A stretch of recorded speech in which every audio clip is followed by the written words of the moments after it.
Model public school में 12वीं कक्षा में अर्चना और अभिनव पढ़ते थे। वो बचपन से ही एक दूसरे के दोस्त थे। अभिनव बचपन से ही बहुत नॉटी और मस्त मौला इंसान था, लेकिन अर्चना उसके बिल्कुल विपरीत थी। वो बहुत ही शांत और पढ़ाकू लड़की थी। वो अपनी क्लास में हमेशा फर्स्ट आती थी। अभिनव के अलावा उसका और कोई दोस्त नहीं था, इसलिए वो अभिनव की बहुत चिंता किया करती थी और अक्सर उसको पढ़ाई करने के लिए बोलती थी। अभिनव, तुम अपनी पढ़ाई पर बिल्कुल भी ध्यान नहीं देते, कभी भी अपने प्रोजेक्ट पूरा नहीं करते, हमेशा मुझे ही तुम्हारे प्रोजेक्ट बनाने पड़ते हैं। ओहो अर्चना, ठीक है ना यार, दोस्त के लिए इतना तो कर ही सकती है। चल अब तो मुझे लेक्चर देना बंद कर यार। कुछ समय बाद दोनों स्कूल पास करके कॉलेज में आ जाते हैं। कॉलेज का पहला दिन था। वो दोनों साथ में कॉलेज जा रहे होते हैं। तभी अर्चना बहुत घबराई हुई होती है और वो अभिनव से कहती है, यार अभिनव, मुझे बहुत डर लग रहा है। अब हम स्कूल से कॉलेज में आ गए हैं और मेरा तो तेरे अलावा और कोई दोस्त ही नहीं है, क्योंकि मैं हमेशा पढ़ाई में ही ध्यान देती थी।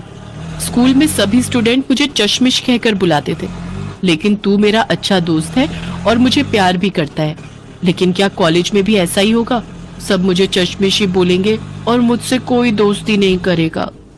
अर्चना, तुम बहुत सोचती हो, ऐसा कुछ भी नहीं होगा। हम दोनों आपस में बहुत अच्छे दोस्त हैं। और क्या हुआ अगर कोई कॉलेज में तेरा दोस्त नहीं भी बनेगा? मैं तो तेरा दोस्त हमेशा रहूंगा ना। इस बात की तू टेंशन मत ले, हम दोनों हमेशा से दोस्त हैं और हमेशा रहेंगे। अर्चना अभिनव की बातें सुनकर खुश हो जाती है। इस तरह बातें करते करते वो कॉलेज पहुंच जाते हैं। अभिनव अपने मस्त मौला नेचर होने की वजह से पहले ही दिन बहुत से दोस्त बना लेता है, लेकिन अर्चना ऐसा नहीं कर पाई। उसके शांत नेचर की वजह से कोई भी उससे ज्यादा बात नहीं करता और वो भी अपना सारा ध्यान अभिनव पर ही देती थी। ऐसे ही कई दिन बीत जाते हैं। फिर एक दिन कॉलेज में दिव्यांशी नाम की एक मॉडर्न लड़की आती है। वाह यार, क्या कमाल दिखती है। सारा कॉलेज दिव्यांशी को देखकर हैरान रह जाता है, क्योंकि वो दिखने में बेहद ही खूबसूरत और मॉडर्न लड़की थी। सभी उससे दोस्ती करना चाहते थे। अभिनव भी बिना मौका गवाए उसके पास जाता है और उससे कहता है, हाय, मेरा नाम अभिनव है। आई थिंक तुम इस कॉलेज में नहीं हो। हेलो, मेरा नाम दिव्यांशी है and yes, I am new here. क्या तुम मेरी हेल्प करोगे? Yes of course. क्या तुम मुझे प्रिंसिपल ऑफिस तक ले चलोगे? हाँ जरूर, मेरे साथ आओ। वो उसे प्रिंसिपल ऑफिस तक ले जाता है। दिव्यांशी ऑफिस के अंदर जाती है, तब तक अभिनव उसका बाहर ही वेट करता है। कुछ देर बाद दिव्यांशी ऑफिस से बाहर आती है। ओह गॉड, तुम अभी तक यहीं खड़े हो मेरे वेट में? हाँ, मैं तुम्हारा यही वेट कर रहा था। मुझे लगा तुम नहीं हो तो तुम्हें कहीं मेरी किसी मदद की जरूरत ना पड़ जाए, यू नो। और वैसे भी फ्रेशर्स की ना सीनियर्स रैगिंग जरूर करते हैं, लेकिन अगर तुम मेरे साथ होगी तो किसी की हिम्मत नहीं होगी तुम्हारी रैगिंग करने की। अपने इस कॉलेज में बहुत चलती है। आओ, मैं तुम्हें पूरा कॉलेज दिखा देता हूँ, आ जाओ। How sweet of you, thank you so much जो तुमने मेरे बारे में इतना सोचा। एंड यस, मुझे क्लास देखनी है, तो तुम मुझे क्लास दिखाने ले चलोगे? दिव्यांशी के आने के बाद अभिनव अर्चना पर ज्यादा ध्यान नहीं दे पाता था। अर्चना को ये देखकर बहुत बुरा लगता है। वो चुपचाप क्लास में बैठी रहती थी, तो वहीं अभिनव दिव्यांशी को लेकर कभी कैंटीन कभी लाइब्रेरी में घूमता रहता था। अभिनव को दिव्यांशी के साथ घूमता देख अर्चना को जलन होने लगी थी और तभी उसे एहसास होता है कि वो तो अभिनव से प्यार करने लगी है। एक दिन कॉलेज में प्रोजेक्ट्स बनाने के लिए सबको कहा जाता है। अरे यार अर्चना, तूने वो प्रोजेक्ट बना लिया क्या? अगर बना लिया है तो मुझे देना यार, मैं भी कॉपी कर लूं। अच्छा, तो अब याद आई है तुझे मेरी, जब तुझे तेरा काम पड़ा, वरना पिछले कई दिनों से तो तूने मेरी तरफ देखा तक नहीं। ये तो कैसी बातें कर रही है अर्चना? तू तो जानती है तू मेरी बचपन की दोस्त है और मैं तेरे अलावा किसी और से इतना मतलब ही नहीं रखता। मेरे दिल में जो तेरे लिए जगह है वो कोई और नहीं ले सकता। बस बस, अब मुझे और मक्खन लगाने की जरूरत नहीं है। ये ले तेरा प्रोजेक्ट, मैंने ऑलरेडी बना दिया था। थैंक यू सो मच यार, यू आर द बेस्ट।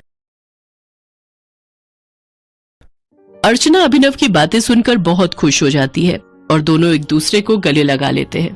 तभी वहां दिव्यांशी आ जाती है और वो उन दोनों को साथ देखकर बहुत गुस्सा होती है और गुस्से में वो अर्चना पर हाथ उठाती है। लेकिन तभी अभिनव उसका हाथ पकड़ लेता है और दिव्यांशी से कहता है, ये तुम क्या कर रही हो? मेरी बचपन की दोस्त, मेरी बेस्ट फ्रेंड पर हाथ उठा रही हो? Oh really? आज तुम्हारी बेस्ट फ्रेंड अपनी गर्लफ्रेंड से ज्यादा इंपॉर्टेंट हो गई? आज तुम्हें हम दोनों में से किसी एक को चुनना ही होगा। तुम्हें अपनी बेस्ट फ्रेंड चाहिए या अपनी गर्लफ्रेंड? अभिनव काफी देर तक कुछ बोल नहीं पाता। अर्चना को लगता है कि वो उसे भूलकर अपनी गर्लफ्रेंड को ही चुनेगा और वो बिना कुछ सुने ही वहां से चली जाती है। उसका दिल पूरी तरह टूट चुका था और वो गुस्से में कॉलेज से चली जाती है और फिर कई दिनों तक कॉलेज नहीं आती। उसके ना आने से अभिनव को भी एहसास होता है कि आखिर हुआ क्या। वो कॉलेज क्यों नहीं आ रही? क्योंकि उसके दिल में भी कहीं ना कहीं अर्चना के लिए जगह थी। उसे इस बात का एहसास नहीं था कि वो बाहरी खूबसूरती के चक्कर में अपने असली प्यार को पहचान नहीं पा रहा। फिर वो अर्चना से मिलने उसके घर जाता है और उससे कहता है, बेस्ट फ्रेंड, क्या हुआ? तू इतने दिनों से कॉलेज क्यों नहीं आ रही? मैं तो रोज तेरा इंतजार करता था और तुझे फोन करता हूँ तो तू फोन भी नहीं उठाती। कॉलेज में तुझसे किसी ने कुछ कहा है क्या? किसी ने कुछ कहा है तो मुझे बता, मैं उसे ठीक करता हूँ। किसी ने कुछ नहीं कहा। वो तो कुछ दिनों से मेरी तबीयत ठीक नहीं है इसलिए मैं नहीं आ पा रही थी। जब मेरी तबीयत ठीक होगी तो मैं अपने आप आ जाऊंगी। अब तू जा यहाँ से। तू कहना क्या चाहती है यार? जा यहाँ से मतलब? तूने मुझसे कभी इस तरह से बात नहीं की, अब तुझे क्या हो गया?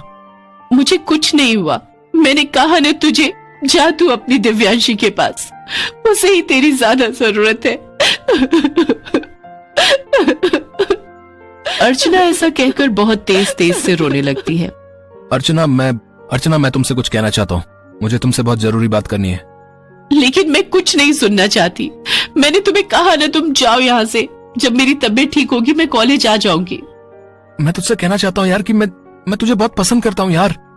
जिन फीलिंग्स का एहसास मुझे तेरे साथ रहने से नहीं हुआ वो तेरे दूर जाने से हुआ।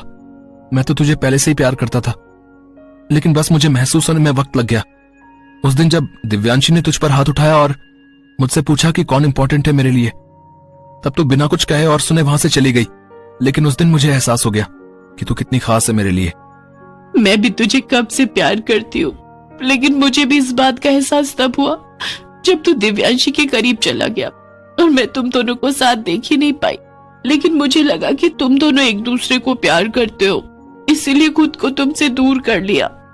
बेवकूफ, आई बड़ी सेक्रीफाइस करके महान आत्मा बनने वाली। अरे एक बार मुझसे कहा तो होता यार, अगर तू मुझसे दूर चली जाती ना फिर तो मैं मर ही जाता यार। फिर ऐसा कभी मत बोलना, और अगर ऐसा होता तो मैं भी तुम्हारे साथ ही मर जाती। ओ मेरी चश्मिश,